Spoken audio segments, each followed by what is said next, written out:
কয়েকদিন আগে কলকাতার একজন বিশিষ্ট চিকিৎসকের সাথে পরিচয় হয়েছিল। আমি কোথা থেকে আসছি এটা বলায় যখন বললাম আমি বসিরহাট থেকে আসছি, উনি আমার থেকে তাকে বললেন, সুভাষকুণ্ডুর বসিরহাট? বিশ্বাস করুন, এই যে আমার কত গর্বের, এই যে আমার কত গৌরবের, না বলে পারলাম না।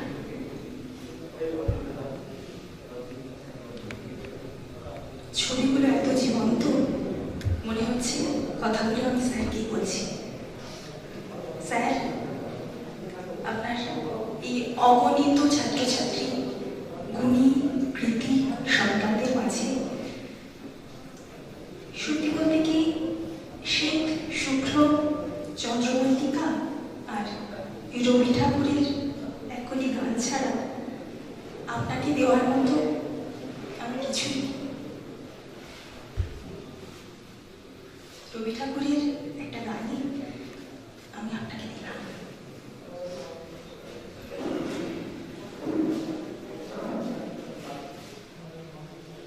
তুমি রবে নীরবে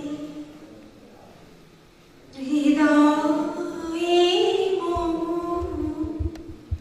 তুমি রবে নীরবে নিবিড় নিভৃত পূর্ণিমা নিশীথিনী সম, তুমি রবে নীরবে মম জীবন যৌবন, মম অখিল ভুবন, মম জীবন যৌবন, মম অখিল ভুবন, তুমি ভরিবে গৌরবে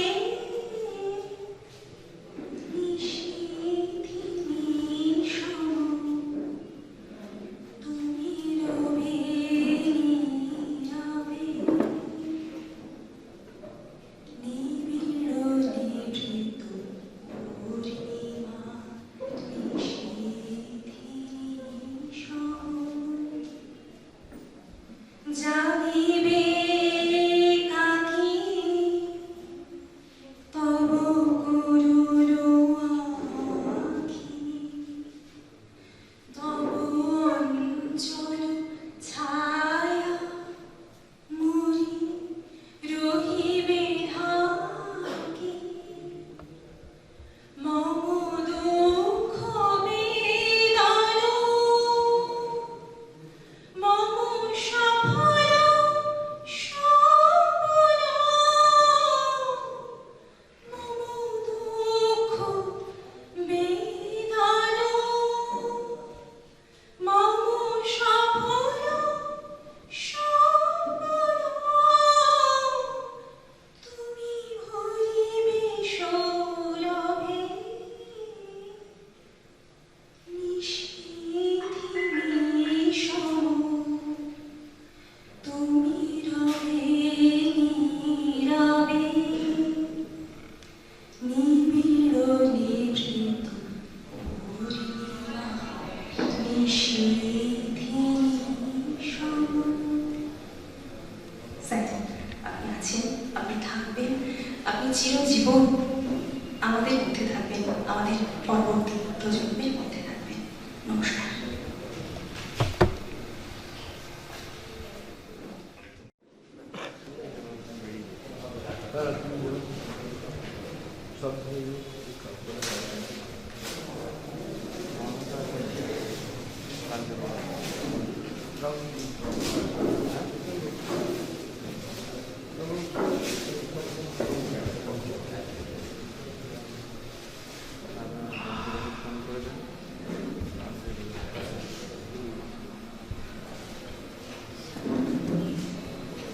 দেখা যাচ্ছে বলে মনে হয় না। পরে এটা ইনস্টিটিউট অফ ফিজিক্স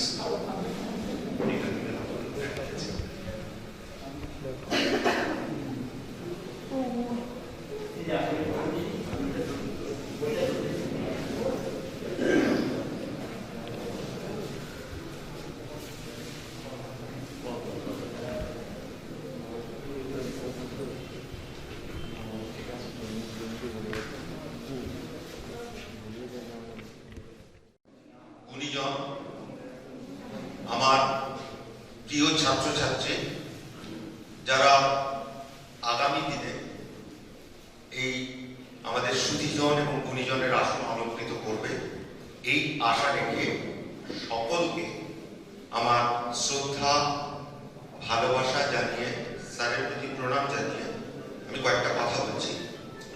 যেটা হচ্ছে, স্যার মারা যাওয়ার পর আমাদের মধ্যে একটা, কি বলবো, এটা আত্মি, মানে হৃদয়ের মধ্যে একটা হচ্ছিল যে কোনো দায়বদ্ধতা নয় যে স্যার চলে গেছেন তার জন্য একটা অনুষ্ঠান করতে হবে, এটা নয়। এটা একটা আন্তরিক টান বলতে পারেন, যার জন্য আমরা কয়েকজন মিলেছিলাম এবং সেই সময় কোভিড পরিস্থিতি খুব ভয়ানক ছিল। অনুষ্ঠানটা কি হবে, অর্থাৎ আমরা ভার্চুয়াল অনুষ্ঠান করব না আমরা সরাসরি সবাইকে ডেকে একটা অনুষ্ঠান করতে পারবো, সেটা নিয়ে আমাদের দীর্ঘদিনের একটা পরিকল্পনা হচ্ছিল এবং তার ফল হিসাবে আজকে আমরা অনুষ্ঠানটা পেয়েছি। আমাদের কিছু দায়বদ্ধতা থেকে যায়, কেননা আমরা সকলকে সমানভাবে পাইনি, কারণ আমরা তাদের কাছে পৌঁছাতে পারিনি। এবং যে কয়েকজন মিলে এই অনুষ্ঠানটা পরিকল্পনা করা হয়েছিল, তার মধ্যে যেটা প্রথম আমাদের উদ্দেশ্য ছিল স্যারের স্মৃতিচারণা। এবং একটা জিনিস আপনারা দেখছেন, যেখানে আমরা বলতে চেয়েছি স্যার যে বিজ্ঞান আন্দোলন শুরু করেছিলেন তার ধারাবাহিকতা বজায় রাখা। সেই ধারাবাহিকতা বজায় রাখতে গিয়ে আমরা একটা বই প্রকাশের সিদ্ধান্ত নিই। বই প্রকাশ করতে গিয়ে বিভিন্ন জনের লেখা আমরা জোগাড় করতে থাকি। অনেকের লেখা আমরা তার মধ্যে দিতে পারিনি, আমরা যাদের কাছে পৌঁছাতে পারিনি তাদের আমরা দিতে পারিনি। বই প্রকাশের ক্ষেত্রে যেটা হয়েছিল, আমরা যেটা ঠিক করেছিলাম সেটা হচ্ছে যে কোনো স্থির চিত্র দেব না। স্থির চিত্রের মধ্যে কোনো একটা মানুষের সমগ্র সত্তা প্রকাশ পায় না।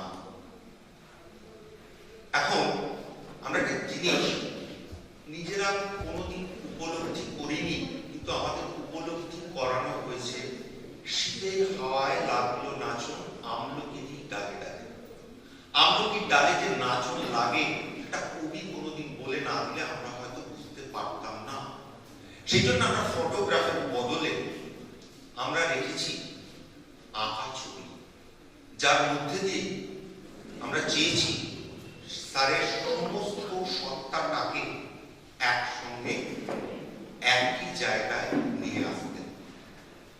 আমাদের হয়তো সেখানে ভুল ত্রুটি থাকতে পারে, সেই ভুল ত্রুটির ব্যাপারে আমরা প্রথমেই মার্জনা চেয়ে নিচ্ছি।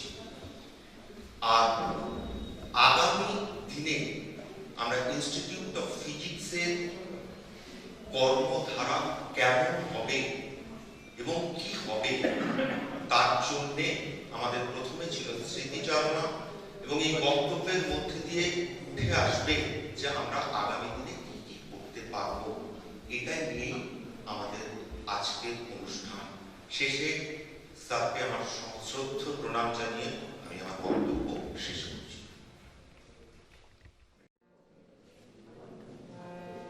হ্যালো, এখানে উপস্থিত আমার সকল বিশিষ্ট গুণীজনদের এবং শিক্ষক শিক্ষিকা মহাশয় যারা আছেন, তাদের আমার সশ্রদ্ধ প্রণাম। আমি বর্তমান ইনস্টিটিউট অফ ফিজিক্সের একজন তৃতীয় বর্ষের ছাত্রী ফিজিক্সের। স্যারের এই মৃত্যু দিয়ে সত্যি মেনে নেওয়া যাচ্ছে না, আমার খুবই খারাপ লাগছে। তবুও তো মানতে হয়। সেই হিসেবে স্যারের প্রতি আমার, স্যারের আত্মার প্রতি চির শান্তি কামনায় আমি খুব সংক্ষিপ্ত একটা গান পরিবেশন করছি।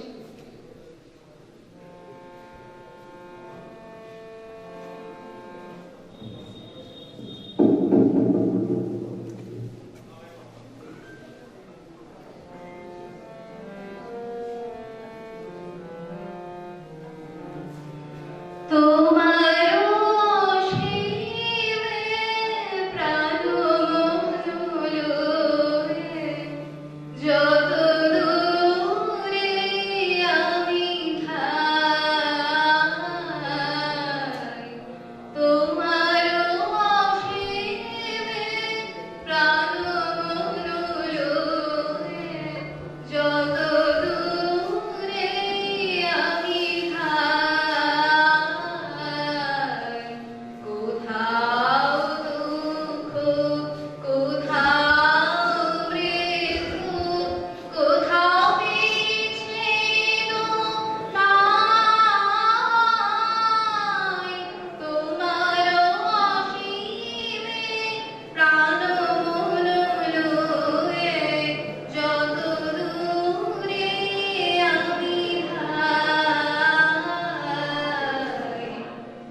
কবিগুরু রবীন্দ্রনাথ ঠাকুরের লিপিকা কাব্যগ্রন্থ থেকে মুক্তি।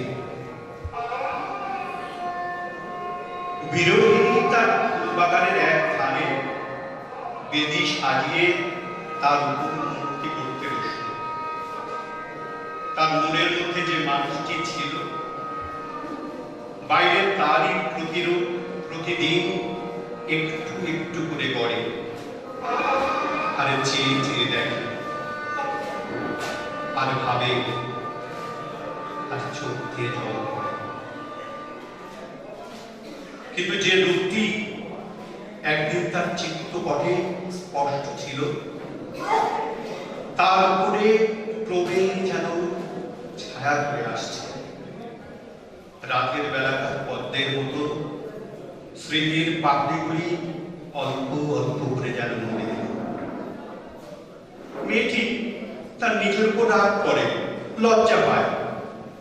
সাধনা তার কঠিন হল, ফল খায় আর জল খায় আর তৃণশয্যায় পড়ে থাকে। মূর্তিটি মনের ভিতর থেকে গড়তে গড়তে সে আর প্রতিমূর্তি রইল না।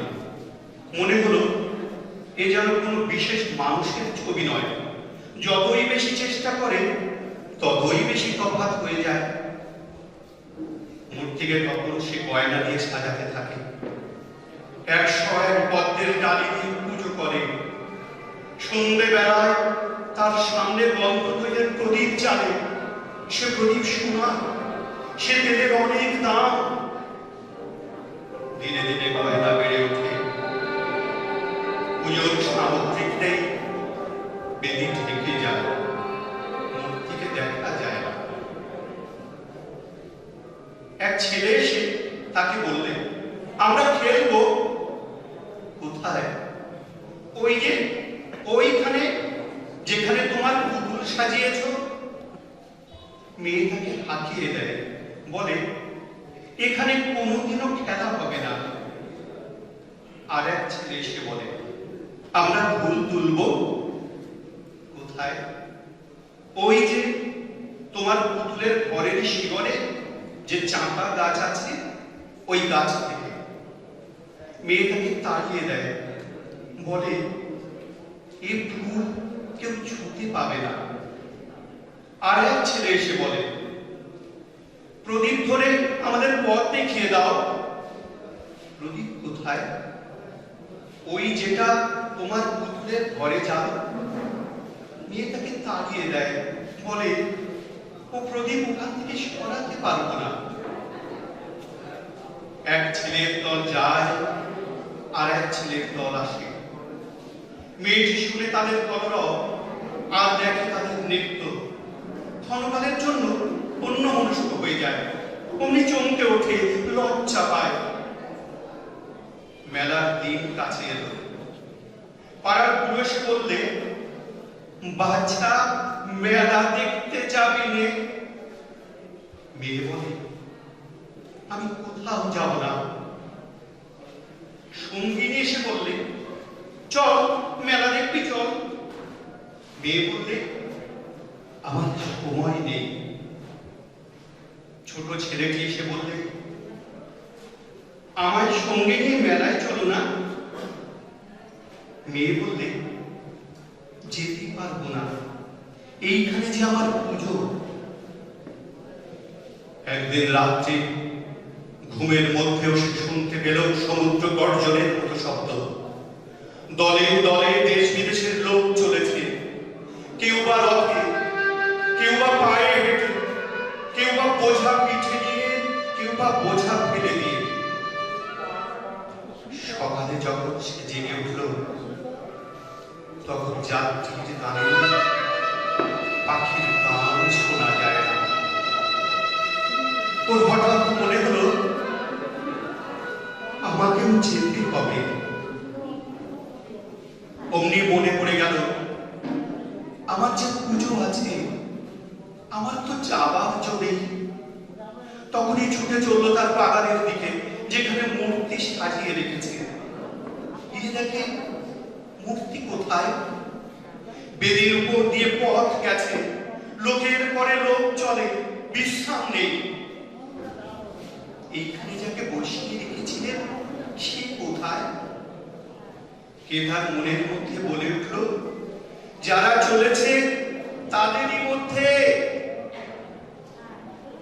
এমন সময় ছোট ছেলে এসে বললে, আমাকে হাতে ধরে নিয়ে চলো।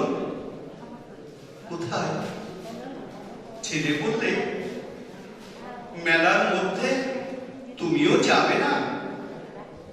মেয়ে বললে, হ্যাঁ আমিও যাব। যে বেদির সামনে সে বসে থাকত, সেই বেদির উপর হলো তার পথ। আর মূর্তির মধ্যে যে ঢেকে গিয়েছিল সকল যাত্রীর মধ্যে তাকে পেলেন। নমস্কার।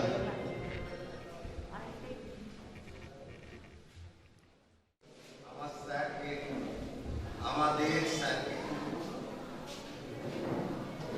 সুরমূর্ছনার জগৎ থেকে সেই রেশ কাটতে না কাটতে আপনাদের মধ্যে আমি দু চারটে কাজের কথা বলতে চাই। জানি না এগুলো কতখানি কাজে লাগতে পারে।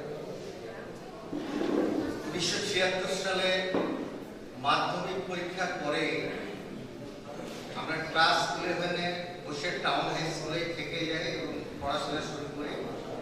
এবং একটা গুঞ্জন শুনছিলাম যে নতুন একজন শিক্ষক আসবেন, যিনি আগে অধ্যাপক ছিলেন বসিরহাট কলেজে। সৌভাগ্য হলো তিনি এলেন, কিন্তু বিভিন্ন কারণে পরবর্তী সময় তিনি হাই স্কুলে যোগদান করলেন। এবং সেগুলো আমরা জানছি আমাদের আরেকজন অধ্যাপক, তিনিও ওই সময় আমাদেরকে পরিপুষ্ট করেছেন, নারায়ণ দাস মহাশয়, তিনি বলেও গেছেন কিছুক্ষণ আগে। সে যাই হোক, পড়াশোনার জগতে আমরা সেই সময় বলা যায় যে একটা উত্তাল নদীতে পড়েছে। নতুন সিলেবাস, তার মানে আয়তনও অনেক বেশি। আমরা টান মাতা, যারা পুরাতন ছিলেন তারা ভাবছেন কি পড়াবে, উৎপাত শুরু হয়ে গেল ক্যালকুলাস ইত্যাদি। কিন্তু সে সমস্ত জয় করে আমাদের একটা জায়গায় পৌঁছে দিতে পেরেছিলেন অনেকেই। তাদের মধ্যে অন্যতম হচ্ছে আমাদের স্যার সুভাষবাবু। আমরা স্যার বলেই অভ্যস্ত, তাই আমি বারবার স্যার কথাটি বলব। তিনি পড়াতেন, শুধু পড়ানোর জন্য নয়, বারবার বলতেন হ্যামারিং প্রসেস, বারবার এক জায়গায় পেরেকটাকে ঠুকতে হবে, ঠুকেও একেবারে পচিত করে দিতে হবে। তাহলে তিনি শুধু শিক্ষক রূপে ওই আমরা যেমন চালু কথা আছে শিক্ষকতা করেন, তিনি বোধহয় সেই ধরনের শিক্ষক ছিলেন না, তিনি পথ প্রদর্শক ছিলেন।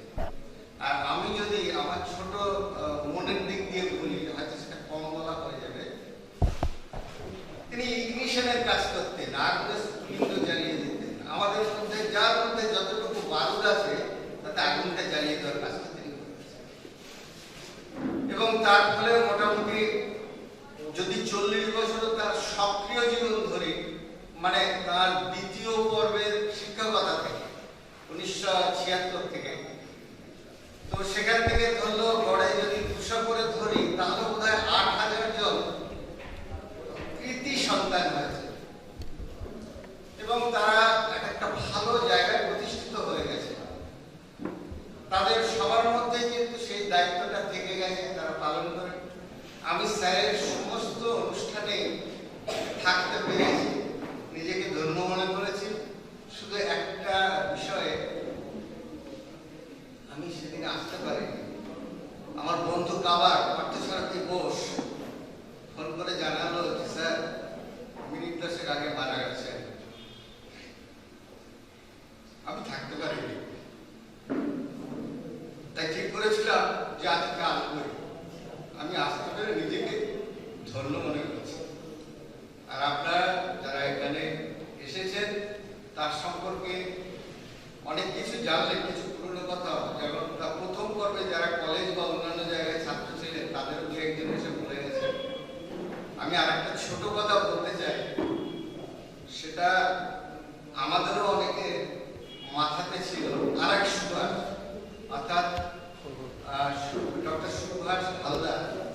আমাকে কয়েক বছর আগে বলেছিল, দাদা একটা ব্যবস্থা করুন যাতে ওনার নামে একটা বড় ইনস্টিটিউশন বানানো যায়। ইনস্টিটিউট অফ ফিজিক্স তো আছেই, এরপরেও যেখানে কলেজ ও বিশ্ববিদ্যালয়ের মতো পঠন পাঠন শুরু করানো যায়। আমার মনে হয় সেটা যদি সরকারি আনুকূল্য পাওয়া নাও যায়, আমরা যদি ফান্ডিং করি, এই যে বললাম যে মোটামুটি 8,000, আমরা যদি খুব কম 10,000 টাকা করেও দিই, তাহলেও কিন্তু কয়েক কোটি টাকা আসবে। এবং এর বাইরে আমি জানি যদি আমরা বেরিয়ে পড়ি, অভাব হবে না ফান্ডিং এর। আমি জানি এ সম্পর্কেও কিছু চিন্তা ভাবনা চলছে। যদি এটা হয়, আমি সাধ্যাত্মিক, আমি এখানেই বলছি, আমি সাধ্যাত্মিকভাবে চেষ্টা করব আর্থিকভাবে এবং সেই কর্মকাণ্ডে মানে নিজেকে সক্রিয়ভাবে রাখার অবশ্যই চেষ্টা করব। এটা তার স্বপ্নের সঙ্গে মনে করি আমাদের সমস্ত বসিরহাট বাড়ির স্বপ্ন, যাদের বিভিন্ন কারণে শিক্ষা মানে নেওয়াটা সম্ভব হয় না, তাদের সবার জন্য তাকে এটা করা জরুরি। সবাইকে আমরা